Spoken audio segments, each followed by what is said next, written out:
9월 28일입니다. 고린도 후서 1장 23절에서 2장 17절까지 말씀입니다. 고린도 교회가 여러 가지 문제가 있어서 이제 첫 번째 편지를 써서 보낸 후에 그래도 문제가 또 아직도 해결되지 않아서 눈물의 편지라고 하는 별명을 가진 편지인데요. 그걸 또 보냈어요. 특별히 고린도 교회에 들어와서 이 외부에서 들어와서 사도 바울의 권위를 실추시키면서 교회를 해치는 사람이 있었기 때문에 그 사람을 집중적으로 이제 책망하는 편지를 써서 보냈습니다. 물론 그 사람에게 영향받은 사람들도 함께 책망하는 거죠. 이제 그런데 그 사람이 지금 바울을 공격하는 포인트 중에 하나가 약속을 안 지킨다.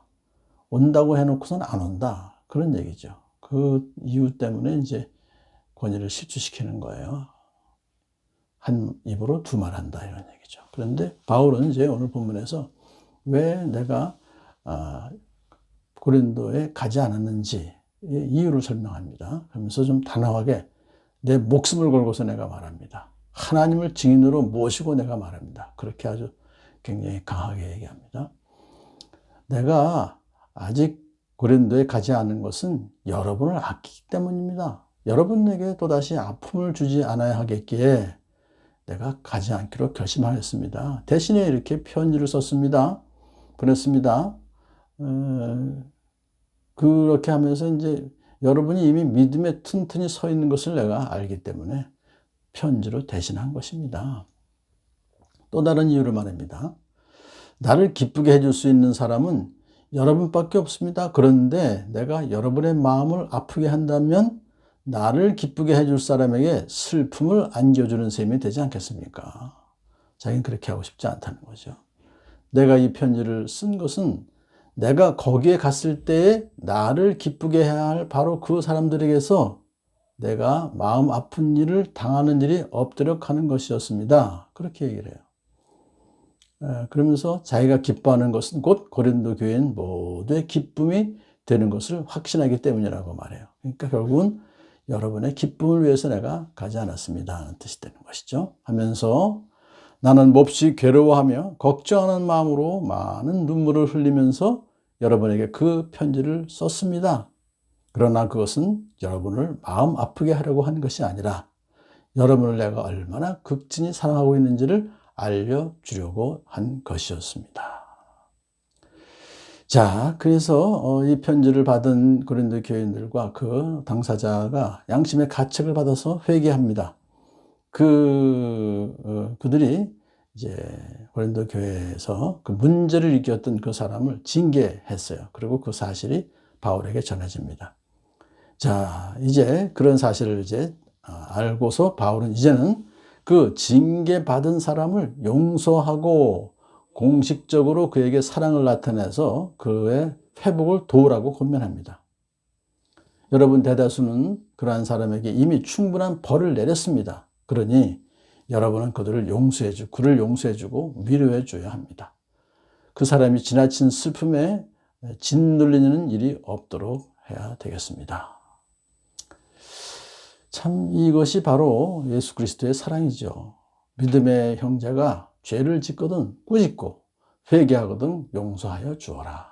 그래야 그 사람이 교회를 떠나지 아니하고 계속해서 교회를 나올 수 있기 때문에 신앙생활을 계속해서 이어갈 수 있기 때문에 그러는 것이죠. 그러면서 이제 또 다른 이유, 바울이 용서하라고 권면하는 또 다른 이유가 뭐냐면 교인들이 사탄에게 속아 넘어가지 않게 하기 위해서입니다. 그런 사건을 통해서 결국은 사탄은 성도들로 하여금 서로 분열을 일으키게 해가지고 교회를 파괴하려고 하는 것입니다. 그래서 바울은 사탄의 속심을 알고 있기 때문에 사탄에게 속아 넘어가지 않도록 용서하고 그렇게 잘 사랑으로 포용해라. 그렇게 이제 권고한 것이죠. 자, 우리가 공동체 안에서 이렇게 문제가 있었고 어떤 범죄한 사람이 있을 때에도 마찬가지 책망하고 그리고 또 회개하면 또 용서해주고 하는 그래서 신앙생활을 계속해서 하게 해줄 수 있는 것은 교회 공동체 또는 가족 공동체, 우리의 모든 공동체에서 그대로 적용이 되어야 될 것입니다. 바울은 주제를 바꿔서 이제 자기가 하나님께 감사드리는 이유를 말합니다. 예수 그리스도를 아는 지식의 향기를 어디에서나 우리를 통하여 풍기게 하시는 하나님께 감사를 드립니다. 그랬어요. 그러니까 지금 바울은 자기들을 통해서 예수 그리스도의 향기를 풍기게 하는 하나님이시다. 그렇게 이제 감사를 드리는 이유가 말씀하는 거죠. 그래서 우리는 구원을 얻는 사람들 가운데서나 멸망을 당하는 사람들 가운데서나 하나님께 바치는 그리스도의 향기입니다. 이 향기라고 하는 것은 원래 그 당시에 로마시에 이제 개선 장군이 입성할 때 길가에서 향품을 가득 태워서 향기를 진동하게 했어요. 그래서 그 향기는 로마 사람들에게는 승리의 냄새였지만 포로들에게는 죽음의 냄새였습니다. 또한 그리스도의 향기라고 하는 것은 하나님 앞에서 예수님께서 십자가의 죽으심으로 자신을 희생 제물로 드렸을 때 그 구약의 제물이 탈 때 번제를 탈 때 냄새를 하나님께서 맡으셨듯이 하나님께서 그 향기를 맡으셨다는 것을 또한 상징하고 있습니다. 그래서 이 그리스도의 향기라고 하는 것은 결국은 예수님을 믿는 자에게는 구원의 향기가 되지만 믿지 않는 자들에게는 그 향기가 아무 소용이 없어 곧 죽음의 냄새일 뿐이에요. 자, 오늘날 우리 모든 크리스찬에게도 똑같은 그런 사명을 주시고 또 우리에게 그 일을 감당할 수 있는 모든 것을 허락해 주셨습니다.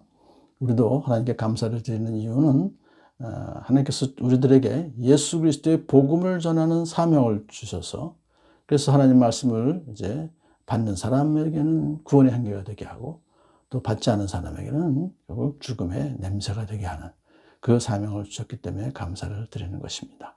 바울은 자신 있게 말합니다. 우리는 하나님의 말씀을 팔아서 먹고 살아가는 장사꾼이 아닙니다. 하나님께서 보내신 일꾼답게 진실한 마음으로 일하는 사람들입니다. 우리는 하나님이 보시는 앞에서 그리스도 안에서 말하는 것입니다. 우리 모두가 바울처럼 이렇게 말할 수 있는 그런 믿음의 사람들이 되어야 되겠습니다.